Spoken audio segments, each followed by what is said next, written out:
связь, ни интернет. Разговоры по душам, и я вскрываю свой секрет.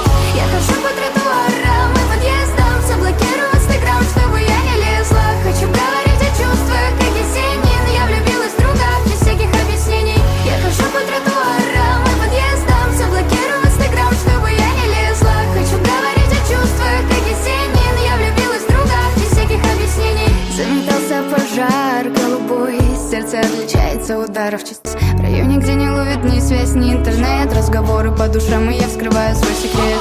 Я хожу по тротуарам и подъездам, заблокирую инстаграм, чтобы я не лезла. Хочу говорить о чувствах, как Есенин. Я влюбилась в друга, без всяких объяснений. Я хожу по тротуарам и подъездам, заблокирую инстаграм, чтобы я не лезла. В районе, где не ловит ни связь, ни интернет. Разговоры по душам, и я вскрываю свой секрет. Я хожу по тротуарам и подъездам, заблокирую инстаграм, чтобы я не лезла. Хочу говорить о чувствах, как Есенин. Я влюбилась в друга, без всяких объяснений. Я хожу по тротуарам и подъездам, заблокирую инстаграм, чтобы я не лезла. Хочу говорить о чувствах, как Есенин. Я влюбилась в друга, без всяких объяснений. Заметался пожар голубой, сердце отличается ударов частиц. В районе, где не ловит ни связь, ни